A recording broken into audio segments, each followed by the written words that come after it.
இருக்க போகிறது.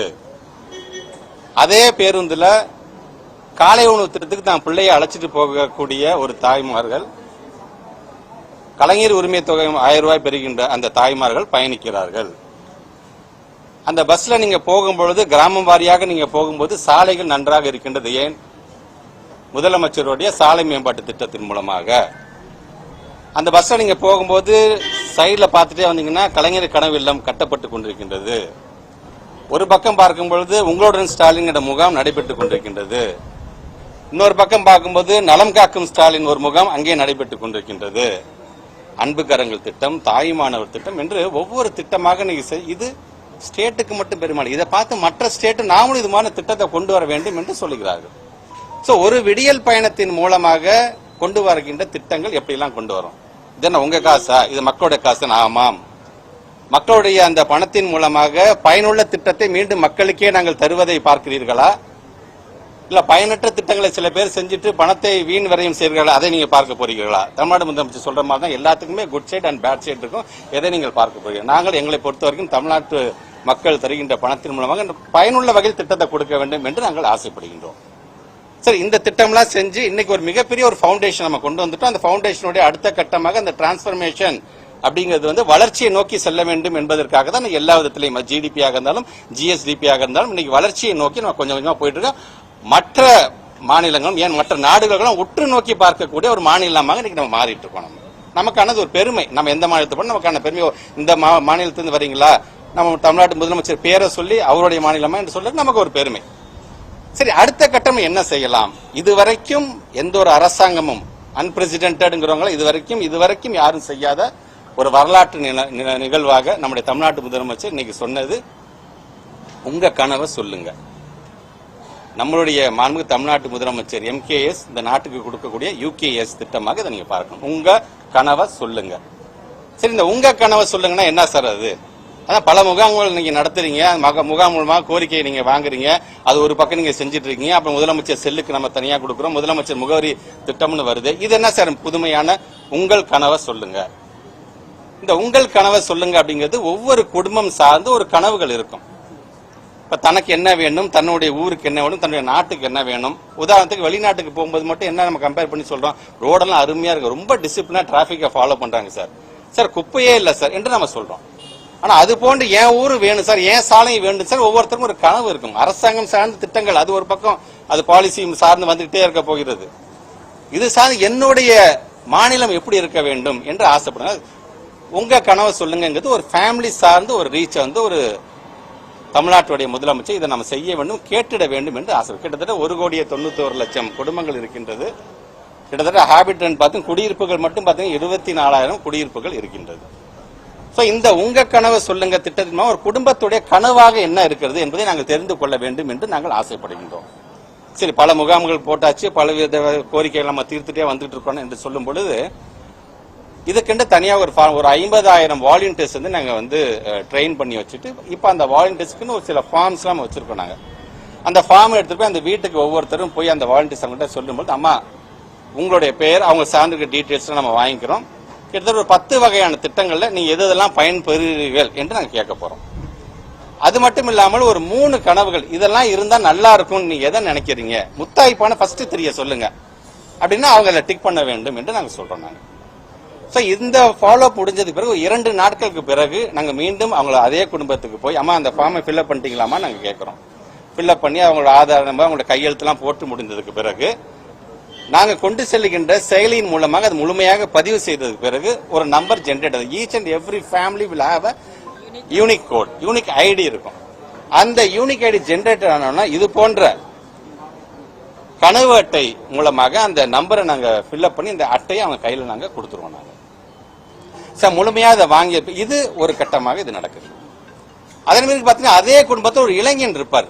சார் குடும்பத்தோட கனவு சார், இளைஞன் சார், என் கனவு என் எதிர்காலம் எனக்கு சில எதிர்பார்ப்பு இருக்குல்ல சார் என்று அந்த இளைஞர் சொல்லுவார். அந்த இளைஞர் சார்ந்து கிட்டத்தட்ட குறிப்பாக ஒரு 15 வயதிலிருந்து 29 வயதும் இருக்கக்கூடிய அந்த இளைஞர் சார்ந்து அவங்களுடைய கனவு என்னவாக இருக்கின்றது? முதலமைச்சர் பல்வேறு திட்டங்கள் இளைய சமுதாயம் சார்ந்து, மாணவர்கள் சார்ந்து, கல்லூரி மாணவர்கள் சார்ந்து செஞ்சுட்டே இருக்கும்போது அவங்களுக்கும் ஒரு கனவு இருக்கும்ல, அந்த கனவு என்னவா இருக்க போகிறது என்பதை நான் கேட்க போறோம். ஸோ அவங்களுக்கு ஃபார்ம் கொடுக்க போறீங்களான்னு சொன்னா ஃபார்ம் இல்லை, அவங்களுக்கு தனியாக இணையதளம். ஸோ இன்னைக்கு டெக்னாலஜியை வந்து அந்த யங்ஸ்டர்ஸ் பயன்படுத்தும் போது இந்த டெக்னாலஜி மூலமாக அந்த இணையதளத்தின் மூலமாக அவங்களுக்கு என்ன தேவை என்பதெல்லாம் அது சார்ந்து அந்த அவுட்ரீச் ப்ரோக்ராமாக இருந்தாலும் சரி, கிட்டத்தட்ட ஒரு 500 வெஹிக்கிள்ஸ் மூலமாக இது சார்ந்து ஒரு விழிப்புணர்வு ஏற்படுத்துவது, ஊடகம் சார்ந்து இந்த விழிப்புணர்வு ஏற்படுத்துவது, டிஐபிஆர் மூலமாக பத்திரிகை செய்தி மூலமாக கொண்டு செல்வது, அல்லது இன்ஃபுளுசன்ஸ் மூலமாக, இப்படி இந்த ரீச் கண்டிப்பாக எல்லாத்துக்கும் போய் அது சேருமது. ஸோ இதை நாங்கள் செய்யறோம். சார் நம்ம ஊர்ல படிச்சுட்டு வெளிநாட்டில் பேர் மிகப்பெரிய ஆண்டர்பனராகி மிகப்பெரிய ஒரு தொழிலதிபராக இருக்கக்கூடிய அயலகத்தை சார்ந்தவர்கள் தமிழர்கள் இருப்பார்கள். இந்த ஜனவரி மாதம் 12ஆம் தேதி அயலக தினம் நாம் கொண்டாடுகின்றோம். பொதுவாக தெரியும், ஒவ்வொரு ஆண்டும் தமிழ்நாட்டுடைய முதலமைச்சரும் நம்முடைய மாண்புமிகு துணை முதலமைச்சரும் கலந்து கொள்வாங்க.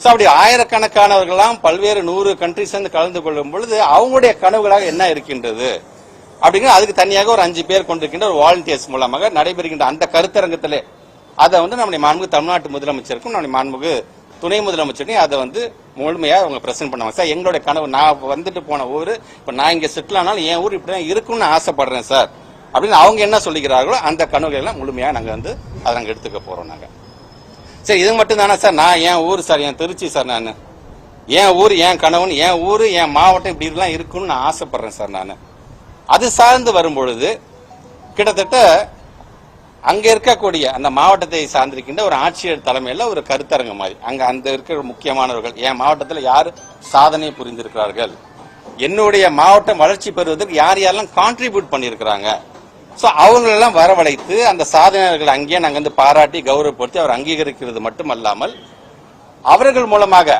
அந்த மாவட்டத்தை சார்ந்திருக்கின்ற அமைச்சர்கள், அந்த மாவட்டத்தை சார்ந்திருக்கின்ற சட்டமன்ற நாடாளுமன்ற உறுப்பினர்கள், மக்கள் பிரதிநிதிகள் அமர்ந்து சார் சொல்லுங்க சார் என்னென்னலாம் பண்ணலாம் நீங்க நினைக்கிறீங்க சார் நீங்க என்று அவங்க அந்த கருத்தை கேட்கக்கூடிய அந்த கூட்டத்தையும் நாம் வந்து முழுமையாக நாங்கள் நடத்த போகிறோம். இது மட்டுமல்லாமல் இந்த சப்ஜெக்ட் மேட்டர்ஸ் எக்ஸ்பர்ட்ஸ் இருப்பாங்க இல்லையா, ஒவ்வொரு சப்ஜெக்டும் அந்த கருப்பொருட்கள் சார்ந்திருக்கக்கூடிய அந்த அறிஞர்களை எல்லாம் வரவழைத்து அவங்கள்ட்ட ஒரு கருத்தரங்க மாதிரி, உதாரணத்துக்கு பார்த்தீங்கன்னா ஒரு கிராம பகுதியை சார்ந்திருக்கின்ற ஒரு உட்கட்டமைப்பு, நகர்ப்புறம் சார்ந்திருக்கின்ற ஒரு உட்கட்டமைப்பு, கல்வியும் எங்களுடைய திறன்கள் சார்ந்திருக்கின்ற செய்திகளை சொல்லக்கூடிய அந்த அவர்கள் எல்லாம் யாராக இருக்க போகிறார்கள், மீன்பிடி மற்றும் விவசாயம் என்று வரும்போது அது சார்ந்து என்ன கருத்துக்களை நாம் உள்வாங்கிக் கொள்ளலாம், வேலை வாய்ப்பு தொழிற்சாலைகள் என்று வரும்பொழுது அது சார்ந்து நம்ம என்ன சங்கதியெல்லாம் வந்து அவங்க செய்திகளாம் அவங்ககிட்ட நம்ம பெறலாம், நம்முடைய மொழி நம்முடைய பண்பாடு சார்ந்து நம்ம என்ன நல்ல செய்திகளும் அவங்ககிட்ட வாங்கலாம் என்று கிட்டத்தட்ட ஒரு 7 விதமான இந்த கண்டென்ட் மூலமாக இந்த கருத்தரங்கம் நடக்கும். நாங்கள் எல்லாருக்குமே எல்லாம் தெரியாது, ஒவ்வொருத்தரும் ஒவ்வொரு விதத்தில் எக்ஸ்பர்ட்டா இருக்கும்போது அவங்கள்ட்ட கருத்துக்களை வாங்கி கொண்டு, உங்களுக்கு தெரியும் தமிழ்நாட்டோட முதலமைச்சரை பொறுத்த வரைக்கும் வேளாண் பட்ஜெட் வந்தா கூட அங்க இருக்கின்ற விவசாய சங்கத்தை உட்கார்ந்து கேட்டுட்டு அதன் மூலமாக அந்த பட்ஜெட்டை கொண்டு வர வேண்டும் என்று ஆசைப்பட்டார்கள். நாங்கள் ஸ்டேட் எஜுகேஷன் பாலிசி நாங்கள் கொண்டு வரதுக்கு முன்பாக பல்வேறு பகுதியை சார்ந்திருக்கின்ற மாணவர்கள், இளைய சமுதாயத்தை நம்முடைய அண்ணா நூற்றாண்டு உட்கார வச்சு கேட்டு அதன் மூலமாக ஸ்டேட் எஜுகேஷன் பாலிசியில சில கருத்துக்களை நாங்கள் இன்கார்பரேட் பண்ணோம். ஸோ இது வந்து ஒரு எக்ஸாம்பிளுக்காக நான் சொல்றேன்.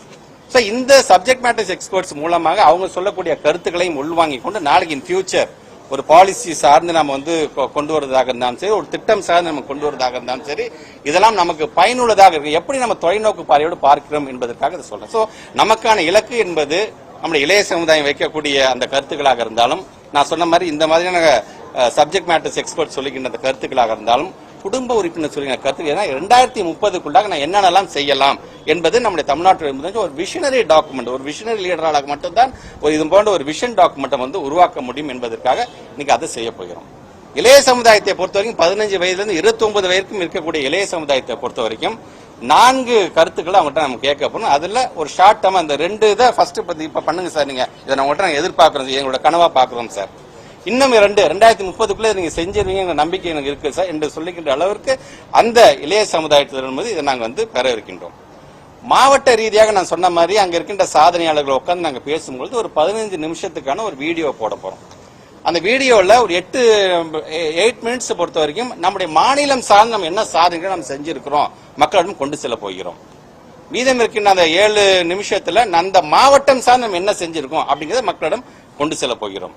மக்களை பொறுத்தவரைக்கும் அவங்களுக்கு அவங்களுடைய வேலை, தனிப்பட்ட வேலை கண்டிப்பாக இருந்துகிட்டு தான் இருக்கும். அதே நேரத்தில் ஒரு அரசாங்கம் என்ன செய்கிறது, இவங்களை நம்பி நான் வாக்களித்தேனே, இந்த வாக்களித்ததற்கு மதிப்பாக அவங்க நமக்கு என்ன செஞ்சிருக்கிறாங்கிறத செஞ்சதை நாங்கள் அவங்கள்ட்ட சொல்ல போகிற ஒரு நிகழ்வாகத்தான் இது நடைபெறும். ஸோ இது வருகின்ற 9ஆம் தேதி அன்று திருவள்ளூர் மாவட்டம் பொன்னேரியிலே நம்முடைய மாண்பு தமிழ்நாட்டு முதலமைச்சர் உங்க கனவை சொல்லுங்க அப்படிங்கிற திட்டத்தை கொண்டு வர அங்க ஆரம்பிக்க இருக்கின்றார்.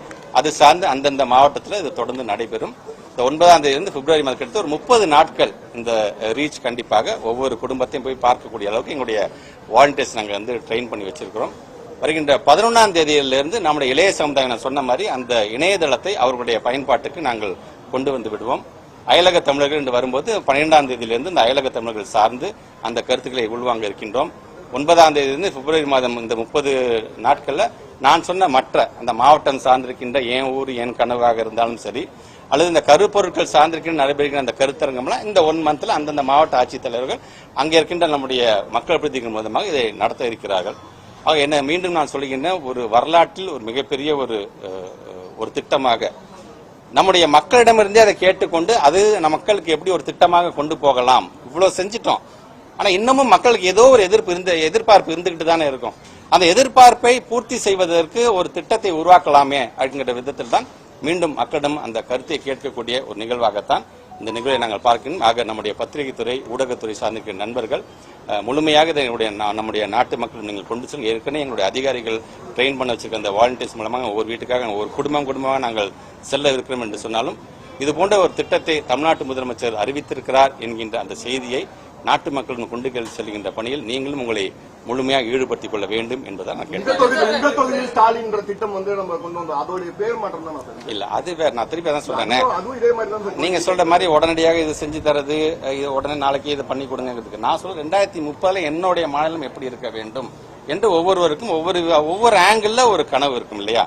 அந்த கனவு எங்களுக்கு வேணும். நாங்க 2030 தமிழ்நாட்டுடைய முதலமைச்சருக்கு 1 trillion அமெரிக்கன் எக்கனாமிக் டாலர் இதுதான் என்னோட இலக்கு என்று சொல்லுகிறார். அது சார்ந்து பல்வேறு திட்டத்தை கொண்டு போயிட்டு இருக்கோம். பொருளாதார வளர்ச்சி எங்க போயிருக்கோம். பட் அதே போன்று ஒரு முதலமைச்சர் எனக்கு இருக்கக்கூடிய அந்த கனவு என்பதை நான் நிறைவேற்றுவதற்கு நான் பயணித்துக் கொண்டிருக்கின்றேன். குடும்பம் சார்ந்து உங்களுக்குன்னு ஒரு கனவு என்னன்னு சொல்லுங்க, அதை எதெல்லாம் செய்ய முடியுமோ அதை நான் செய்வதற்கு காத்து கொண்டிருக்கிறேன் என்பதற்கான ஒரு திட்டமாக தான் இதை பார்க்கிறேன்.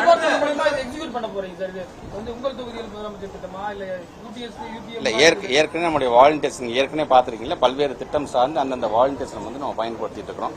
அது மாதிரி நம்முடைய டிபார்ட்மெண்ட் சார்ந்து நம்முடைய முதலமைச்சருடைய அந்த முகவரி அதுல என்னென்ன வாலண்டியர்ஸ் நம்ம பயன்படுத்தி அவங்களே ட்ரெயின், ஏன்னா ஆல்ரெடி ட்ரெயின் பீப்புள் அவங்களுக்கு ஈஸியா இருக்குங்கிறதுக்காகத்தான் கண்டிப்பா 2030 தான் சொன்னா எங்களுடைய இலக்கு என்பது 2030க்கான ஒரு இலக்காகத்தான் அதை பார்க்கணும். அதுல ஷார்ட் டேர்மா நம்முடைய யங்ஸ்டர்ஸ் நான் கேட்ட மாதிரி ஒரு 2 திட்டங்கள் உடனே செய்வதற்கு எதை செய்ய முடியுமோ அதை செய்வதற்கான அந்த கருத்து அது அந்த டிபார்ட்மெண்ட் சார்ந்து அதை சொல்லுவாங்க. இல்ல என்ன 1 மந்த்ங்க 1 மந்த் 30 டேஸ்ல நம்ம அட் த மேக்ஸிமம் நமக்கு என்ன எடுக்கிறோம் அப்படிங்கறத நம்ம பண்ண போறோம்.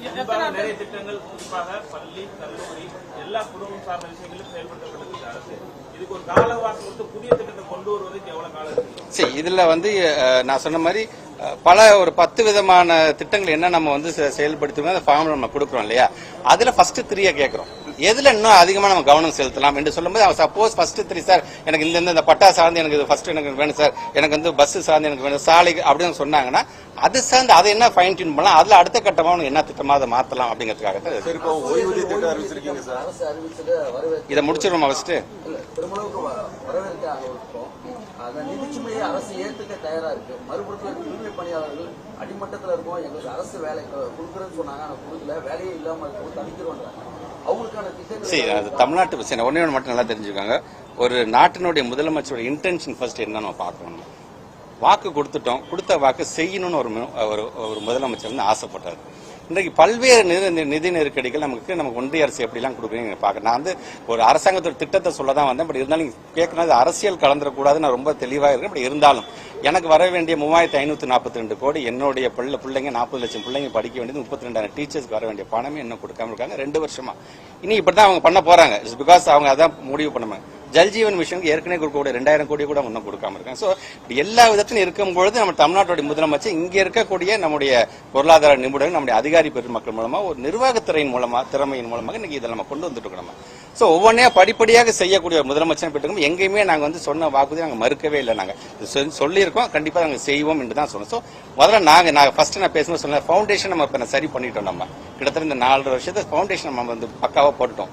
இனி வளர்ச்சியை நோக்கி போறதுக்கு என்னென்ன செய்யணுமோ அதை செய்யும் பொழுது நீங்க சொல்ற மாதிரி எதிர்பார்ப்போடு இருக்கவங்க அனைவருக்கும் என்னென்ன செய்யணுமோ அதை கண்டிப்பா முதலமைச்சர் செய்வார். நீதியை பதிவு பார்த்தீர்கள் போராட்டம் தொடர்ச்சிய போது அதே போல நேற்று கூட பேசியிருக்காங்க, ஒரு ஈவினிங் ஒரு 4:30 மணி வரைக்கும் கூட பாவம் அவங்களும் சாப்பிடலாம், அதிகாரிகளும் சாப்பிடலாம், 2 பேருமே உட்கார்ந்து